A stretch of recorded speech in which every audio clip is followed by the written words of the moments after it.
retrouvons Hubert, Michel, Myriam parmi les 450 mélomanes qui participent au spectacle Cameron. Nous sommes mi-juin lors de la dernière répétition au lycée de la Providence d'Amiens. Ces chanteurs et musiciens viennent d'une trentaine de chorales et d'harmonies. Ils ont su pourtant surmonter ensemble leurs différences. C'est pas facile parce qu'on est habitué à un certain environnement et donc on est là par rapport à un orchestre dirigé par quelqu'un d'autre, donc il y a un moment d'adaptation qui est compliqué. Vous avez plutôt fait un bel effort quand le chœur entre dans cette partie finale, gardez cet effort, c'est très bien. Après, l'orchestre peut donner l'amplitude, c'est normal, c'est écrit comme ça et après c'est un mélange, donc ça marche très bien.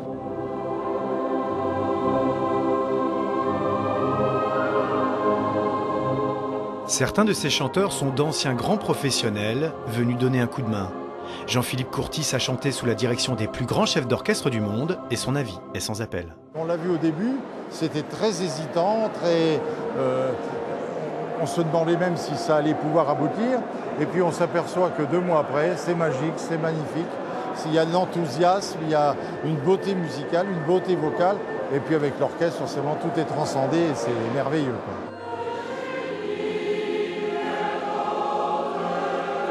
Pour en arriver là, il a fallu à tous ces amateurs, comme ceux d'En Plein Cœur, un travail quotidien. Sous la douche, en voiture, dans leur cuisine, ils n'ont cessé de répéter ces dernières semaines les paroles de Cameron.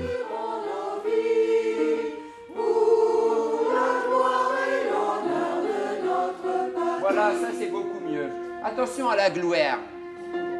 Pour la gloire et l'honneur de notre patrie. Bon, on est picard, hein. Mais bon, il faut gommer ça, d'accord? Avant de rencontrer l'orchestre, c'était assez nébuleux, on ne savait pas trop ce que c'était. Mais quand on a entendu l'orchestre la première fois, tout de suite, ça nous a éclairci, quoi, l'horizon. Ah oui, d'accord, ça va donner ça. Ah oui, d'accord, je comprends mieux pourquoi on chante ça, quel est le sentiment qu'on doit donner dans ça. Ah oui, l'orchestre joue ça, ah ouais, c'est super. Ah ouais. Et puis, ça les a vraiment galvanisés, quoi, et puis encore plus motivés.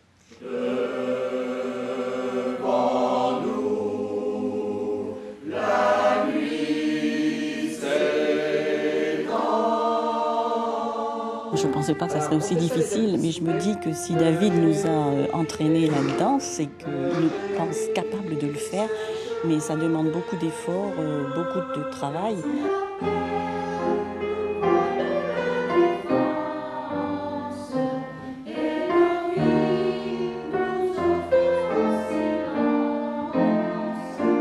De ces difficultés, tous ont tiré une force. Oui, À la chorale des Touvis, Louisette, Catherine et Myriam n'ont rien lâché et sont très fiers d'être venus à bout d'un tel oratorio.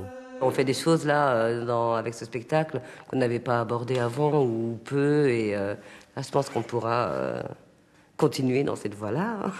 Pourquoi pas. Tiens, regarde, je te montre un petit peu. Ouais. Même si on va très très haut, on a une belle vision, quoi. Ouais. Derniers ajustements au Zénith avant l'arrivée dans quelques jours de la Légion étrangère. C'est surtout l'équilibre entre les voix et les instruments. Les instruments, sans les voix, à la limite, on avait à peine besoin de solos. On les avait quittés il y a 15 jours un peu inquiets. Les derniers chiffres de la billetterie les rassurent. C'est extraordinaire. En 3 semaines, faire un 50% de taux de remplissage pour un produit comme ça, comme la Légion, je trouve ça fabuleux. Je crois que j'ai jamais vu ça. Ce soir, la Légion étrangère et ses 65 musiciens seront dans cette salle aux côtés de nos 450 Picards pour une ultime répétition.